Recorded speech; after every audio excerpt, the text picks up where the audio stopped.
Eh bien bonjour à toutes et bonjour à tous et bienvenue sur ma chaîne YouTube. Aujourd'hui, nouvelle vidéo. Et aujourd'hui, vidéo achat comics du mois de septembre. Voilà, je vais vous présenter mes achats du mois de septembre que j'ai fait là, à ce mois-là. Voilà, il y a pas mal de choses qui est sorti au mois de septembre qui m'intéressaient. Et donc, alors c'est parti, hein. Il y a un peu, tout petit peu d'Urban et du Panini, toujours pas d'indépendants. Voilà, il n'y a rien qui m'intéressait chez les indépendants au mois de septembre. Allez, on va commencer par Urban. Et Urban, il y a eu le Batman Day au mois de septembre là. Et du coup, moi je me suis procuré, voilà, j'ai eu le petit bouquin là, vous savez, le truc là, collector là, que si vous achetez des albums Batman, tout ça, ou du Batverse, et on vous donne ça. Moi personnellement, j'ai pas eu besoin d'acheter du Batman, on me l'a donné directement, donc c'est plutôt cool, hein. C'est super sympa en tout cas. Le truc c'est one point cover, je sais pas comment on appelle ça, enfin bref, faut faire voir. C'est quand même classe, hein, un truc comme ça. Voilà. Donc non, c'est plutôt cool. C'est des épisodes de Batman Rebirth, il me semble. Voilà, c'est quand ils sont à la fête foraine, tout ça. Bon, voilà, c'est sympa, c'est plutôt sympa. Et du coup, voilà. Et le deuxième achat de chez Urban que j'ai fait, c'est celui-là. Oh putain, c'est dur à dire. Junk. Ouais, bref, vous avez vu le titre, hein, j'arrive même pas à le dire. Bref, voilà, c'est la suite de l'autre là, de Jaeger là. Voilà, ça se passe dans le même univers, un univers créé par Geoff Jones et Gary Frank. Et là, ils sont accompagnés de Brad Anderson pour la partie dessin. Voilà, voilà, Geoff Jones qui crée son univers à lui en indé, hein. C'est plutôt sympa, j'avais bien aimé Jaeger, tout ça, les thématiques du bouquin, tout ça, j'avais plutôt bien accroché. Je n'ai pas encore lu celui-là, mais déjà moins épais que Jaeger. Jaeger, c'est quand même un bon petit pavé. Donc voilà, c'est franchement au niveau graphique, c'est toujours très très beau, il n'y a rien à dire, les covers sont vraiment sublimes. Donc voilà. Non, franchement, ça a l'air d'être sympa. C'est un mec robot mécanique. Enfin, je sais pas si c'est un mec, mais ça a l'air d'être un robot mécanique, l'antagoniste principal. Donc voilà, voilà. Hop, normalement, ils vous font voir, voilà, il y a la petite frise des prochains titres qui vont sortir. Enfin, Jaeger est déjà sorti, hein, non, c'est le dernier en tout cas. Et là, on est à celui-là. Donc voilà, il y en aura d'autres, hein, à venir. Je sais pas si je vais tous les prendre, honnêtement. En tout cas, voilà, les deux premiers, je les ai pris. Mais c'est vrai que graphiquement, Gary Frank, ça envoie, hein. Le scénario c'est Geoff Jones, et on sait Geoff Jones, voilà, il a introduit des choses, voilà, et qui va se resservir au fur et à mesure de tout son run, tout ça, j'imagine, un peu comme ce qu'il avait fait sur les Green Lantern, les Flash, tout ça. Donc voilà, voilà. Donc voilà pour les deux achats de chez Urban, et le reste c'est que du Panini. Alors, je me suis pris La Sorcière Rouge en 100%. Nouvelle série sur The Scarlet Witch, hein. J'en ai entendu des bons échos, en tout cas. Donc à voir ce que ça va donner. Au dessin, c'est Russell Dotterman, celui qui avait travaillé sur Thor, Déesse du tonnerre, l'omnibus qui était sorti l'année dernière. Et on a aussi du Sarah Pikeli. Mais en tout cas, voilà, graphiquement, c'est plutôt intéressant, je trouve. Ouais, c'est peut-être au niveau de l'ancrage que j'ai un peu de mal, j'avoue, mais sinon, voilà, c'est plutôt sympa. Pas encore lu aussi. Mais je vais me lire ça et puis on verra ce que ça donne, hein. J'espère juste que ça va être sympa. Voilà, en 100%, c'est vrai que les 100%, ça commence à faire cher, hein. Vraiment, voir si vraiment c'est bien, si vraiment je trouve c'est moyen, je prendrai pas la suite parce que vraiment les 100%, c'est de plus en plus cher. Et voilà, si vraiment je trouve ça moyen, je ne prendrai même pas le tome 2. Si vraiment ça m'a plu beaucoup et que j'ai vraiment beaucoup aimé, je prendrai la suite. Mais là, si je suis en mode, ouais, bon, voilà, je prendrai pas la suite, c'est clair et net. Voilà, même si c'est la Sorcière Rouge et qui est un personnage quand même intéressant, je trouve. Et le deuxième 100% que j'ai pris, c'est le pavé, c'est Avengers de Jason Aaron. Le tome 10 déjà, au tome 10, hein, putain, 10 tomes, mais je crois qu'il y en a encore un autre qui doit sortir. Je crois que normalement ça sera le dernier, on dit. Normalement la série doit être complète en 11 tomes. 11 tomes, putain de bordel de merde. Putain, cette série ça commence à être long, hein, vraiment long, je vous le dis. Puis il y a la série Avengers Forever là, qui débute là-dedans, il me semble. Ah non, non, elle a débuté dans l'autre, excusez-moi, dans l'autre bouquin d'avant. Donc voilà, c'est les séries Avengers qui avec les Avengers Forever. Et puis il y a un Avengers Forever Infinity Comics 2022 1 et 4 aussi dans cet album. Donc voilà, la série de Jason Aaron, les Avengers de Jason Aaron, j'en avais déjà parlé sur la chaîne. Le début était vraiment bien, je trouve. Franchement, j'avais bien aimé le concept et tout, avec les Célestes, tout ça, les Avengers préhistoriques, enfin bref, le comte Dracula, tout ça. J'avais plutôt bien apprécié tout. C'est vrai que là, maintenant, on est parti avec Mephisto, tout ça. J'aime bien aussi, après, voilà, des personnages d'anciennes, voilà, déjà utilisés dans le passé, dans les années 70-80. On utilise les maîtres du mal, voilà, qu'on avait déjà vu dans les Integral Avengers, tout ça. Mais c'est une nouvelle version des maîtres du mal. Voilà, c'est voilà, des Avengers pas très connus et voilà, c'est pas des personnages très intéressants, je trouve, enfin des antagonistes très intéressants, je trouve, les maîtres du mal. Mephisto, voilà, ennemi des Avengers, tu sais. Enfin bon. Oh voilà, après, graphiquement, c'est toujours, j'aime bien, en tout cas, graphiquement, c'est toujours très très beau. Toujours des trucs super intéressants. Faut dire ce qui est, graphiquement. Graphiquement, c'est vrai que la série a vraiment eu des très bons dessinateurs, faut le dire. J'adore cette cover, là, cette page, là, regarde-moi ça, bam! Oh, franchement, c'est plutôt sympa. Mais voilà, sinon, la série Avengers de Jason Aaron, c'est vrai qu'au début, je la conseillais, quand j'en avais parlé, pour des nouveaux lecteurs, enfin, j'avais conseillé. Voilà, mais après, je conseillerais toujours, quoi qu'il arrive, les New Avengers de Brian Michael Bendis. Je trouve que c'est un des meilleurs trucs pour commencer les Avengers. Ou les Ultimates, là, qui sortent très bientôt, là, très très prochainement, là, en omnibus, j'ai hâte qu'ils sortent. Mais voilà, c'est clairement les Avengers de Jason Aaron. Le début était vraiment sympa, mais ça commence à être long, honnêtement. Je l'apprends parce que voilà, je suis complétiste et voilà, je suis au 10e tome, ça serait con de s'arrêter maintenant. J'avais déjà les 9 tomes avant, donc bon, voilà, ça commence à faire cher les 100%. Voilà, eux, même si là c'est moyen, je prends le reste parce que là je suis déjà au 10e, donc ça sert à rien de s'arrêter maintenant. Mais voilà, 11e tome, et après j'ai vu, je crois que celui qui reprend la série, après aux États-Unis, j'ai vu ça, je crois que c'est Jed McKay, là, celui qui est sur Moon Knight, qui reprend la série. Oh, Jed McKay, quoi. Pourquoi lui, quoi? Je sais pas, il y avait d'autres auteurs, je sais pas, il y a Donny Cates, il y a Alley Wing, il y a RMV, putain. Alors, Cocker, Remy, maintenant, je crois qu'il est parti chez DC. Maintenant, je crois qu'il a signé un contrat d'exclusivité avec DC, il me semble. J'avais entendu dire. Il me semble, en tout cas. Voilà. Non, mais je sais pas, il y a d'autres auteurs que Jed McKay, putain. Ok, Jason Aaron, c'est vrai que voilà, c'était pas non plus incroyable, mais bon, putain, Jed McKay, j'ai peur, honnêtement, hein. Bon, enfin, bon, on verra bien. Mais voilà, je vais aller jusqu'au bout, en tout cas, du run de Jason Aaron, et puis on verra comment tout ça se termine, mais voilà, je suis pas non plus emballé de fou. Puis voilà, c'était les 60 ans des Avengers en plus, là, au mois de septembre, donc il fêtait les 60 ans des Avengers, donc bah, il y a l'intégrale 1983 qui est sortie, et là, on arrive sur une période intéressante, c'est la période de Roger Stern. Roger Stern, là, qui a aussi eu un omnibus Spider-Man qui est sorti plus tôt dans l'année. Donc voilà, moi j'ai pris sur l'intégrale Roger Stern. J'avais l'intégrale de Jim Shooter, celui-là qui avait fait les guerres secrètes, tout ça, mais je l'avais revendu parce que j'ai pas trouvé que c'était très intéressant. Mais là, la période de Roger Stern, en plus, c'est lui qui a scénarisé les West Coast Avengers, tout ça. C'est pas des intégrales que j'ai, honnêtement, je préfère juste me concentrer sur les Avengers. Bah voilà, j'en ai entendu que du bon de la période de Roger Stern sur les Avengers. Voilà, que c'est vraiment. Après, voilà, Roger Stern dans les années 80, c'était vraiment un bon scénariste, je trouve. Enfin, d'après ce que j'ai entendu dire, encore une fois, hein. Mais voilà, la période de Roger Stern, c'est quand même apparemment, c'était quand même assez intéressant. Niveau dessin, bah, c'est old school, hein, bien entendu, mais moi, ça ne me déplaît pas. Au contraire, je commence vraiment à plus en plus aimer le old school, les vieux dessins comme ça. Je trouve que ça a un charme. Voilà, c'est. Non, puis voilà, il y a des choses très, très, très jolies, je trouve.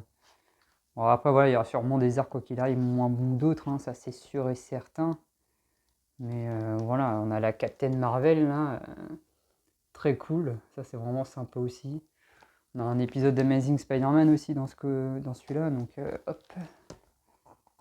Donc voilà, intégrale, hein, j'ai hâte que la prochaine intégrale de celle de Roger Stern ressorte, hein, très clairement. Voilà, j'ai pas pris les périodes de John Byrne et tout, mais bon, comme j'ai Marvel Universe par John Byrne, je sais pas trop si ça sert à grand chose de prendre les intégrales avec John Byrne, honnêtement, je sais pas du tout. Faudrait que je me renseigne sur ça. Mais voilà, l'intégrale Avengers 1983. Ensuite, et après, j'ai pris 3 must-have à ce moment-là. Alors, à ce moment-là, il y en a 4 qui sont sortis, mais j'en ai pris 3. Mais sur les 3, il y en avait un que j'avais. Sauf que je l'ai pris quand même parce que vous allez voir. Déjà, je me suis pris X-Men Days of Future. X-Men Days of Future Past. Enfin bref, X-Men Future Antérieur. Voilà, je me suis pris ça parce que apparemment c'est vraiment une bonne période aussi des X-Men, hein, ces années-là. Donc voilà, c'est les épisodes 138 à 143. Et voilà, c'est John Byrne au dessin et Chris Claremont au scénario. Donc c'est du bon, hein, je pense, de toute façon. Faudra que je me prenne le must-have, la saga du Phénix Noir quand même, qui est aussi par John Byrne. C'est un truc culte à avoir, je pense, dans la collection. Faudra que je me le prenne quand même, hein. Mais voilà, je me suis pris quand même ce must-have parce que bon, j'avais quand même eu envie d'avoir dans ma collection. Et puis voilà, il y avait Wolverine sur la couverture. Alors ensuite, je me suis pris les Avengers Zone Rouge, voilà, les Avengers de Geoff Johns et de Olivier Coipel. Voilà, Geoff Johns et Olivier Coipel au dessin. Voilà, j'aime beaucoup. Je l'ai lu et franchement, c'était très très sympa. Voilà, il y a un contexte, un sous-texte aussi, hein, clairement, avec la manipulation. Clairement, la manipulation de l'opinion, tout ça. Enfin bref, il y a un truc vraiment très sympa, voilà, avec l'apparition d'un virus mortel, hein, une menace invisible pour les Avengers. Et franchement, voilà, Geoff Johns, il a pas fait grand-chose chez Marvel, mais il a fait quand même du bon. Et ça, je trouve franchement super sympa. Avec voilà, les personnages mis en avant, tout ça. Geoff Johns qui construit son équipe d'Avengers à lui. Enfin voilà, c'est plutôt sympathique, je trouve. Plutôt bien apprécié ce comics, on parlera sur la chaîne, je pense. Voilà, bon must-have. Je sais qu'il y a une suite qui se passe avant ou après, qui existe en Marvel Select, il me semble. Faudrait que je voie pour me la procurer, sauf sur must-have, mais voilà. Très cool en tout cas ce bouquin, ce must-have Avengers Zone Rouge, que je conseille clairement. C'est pas un truc connu, et c'est Geoff Johns, hein, clairement, et puis Olivier Coipel, le français, au dessin. Donc franchement, très cool, très sympa. Ça se lisait en plus ça très rapidement. Ce que j'aime bien avec les must-have, c'est qu'il y a toujours... comment dire, j'aime bien c'est ce qu'ils mettent une sorte de chronologie à l'intérieur, voilà, pour savoir ce qui s'est passé avant ou après, ce qui en découle de ça, ce qui s'est passé, les conséquences de tout ce bordel, enfin bref. Voilà, moi j'aime bien ces éditions, enfin j'aime bien. Je trouve ça maintenant trop cher pour ce que c'est, mais j'aime bien ce qu'il y a à l'intérieur, le côté éditorial, tout ça, c'est plutôt sympathique, je trouve. Voilà, même s'il n'y a pas grand chose, mais voilà, c'est plutôt mieux que rien. Et le dernier que j'ai pris, je l'ai déjà, c'est le Spider-Man bleu. J'ai pris le Spider-Man bleu, alors je l'ai déjà dans une autre collection en version printemps du comics, là. Je l'avais déjà présenté dans mon top 3 de mes comics Spider-Man préférés. Alors je l'ai pris, je l'ai déjà, je sais, mais la cover, voilà, j'ai pris la cover, c'était l'édition spéciale Leclerc, là. Je sais pas si vous allez voir, mais voilà. Plutôt sympa. Moi, j'ai craqué, j'avoue, la cover est franchement très, très, très, très jolie, j'avoue. Puis à l'intérieur, c'est sympa, ils nous donnaient une sorte de petite affiche, là, comme ça. Voilà, plutôt sympathique. Donc voilà, écoutez, j'ai craqué, ça coûte 19 balles, mais putain, c'est cher, mais pour un bouquin que j'ai déjà, mais bon, écoutez. Voilà, mais voilà, Spider-Man bleu, en tout cas, j'avoue, j'ai craqué, je suis en pigeon, j'ai pris la cover que j'ai déjà, mais j'avoue que la cover était vraiment très très belle. Mais en vrai, il est sorti en version, comment on appelle ça? En version régulière que vous trouverez partout, hein. La couverture ressemble à ça. Hop. Voilà. Donc voilà, la couverture est plutôt sympa aussi, mais j'avoue que celle-là, putain. Ah là là, elle est classe, hein. Putain, elle est belle, hein. Et sinon, voilà, à part ça, Spider-Man bleu, voilà, très très bon comics. Moi, je vous l'ai dit, j'en ai parlé sur la chaîne, hein, dans mon top 3 de mes comics préférés Spider-Man. C'est toujours le même classement actuellement. Là, alors je vous parle, j'ai toujours ce top 3 qui est le même que je vous ai parlé.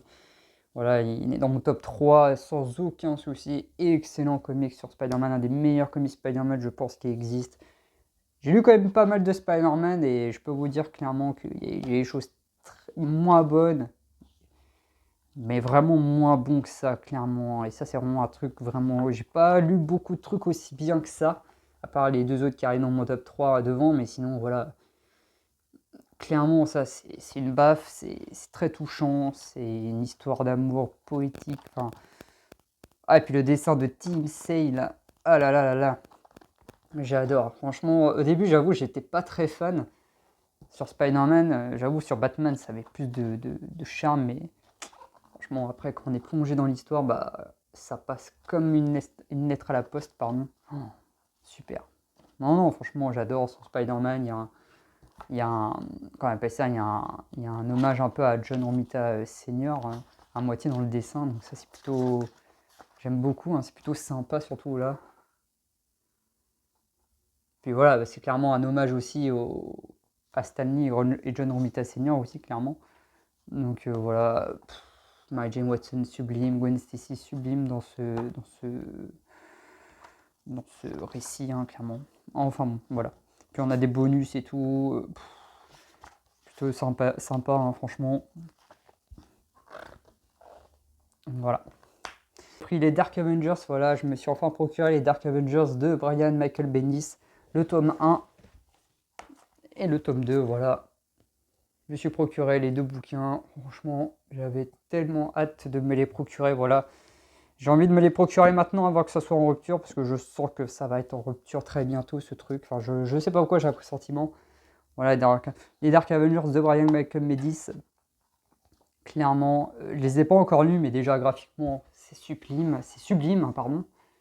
Voilà, Dark Avengers qui est un peu un copier-coller des Thunderbolts, hein, clairement, c'est vraiment ce que j'en ai compris, c'est vraiment un copier-coller de cette équipe. Voilà, c'est une équipe de vilains, sauf à la différence que dans les Thunderbolts, il y a une sorte de rédemption pour les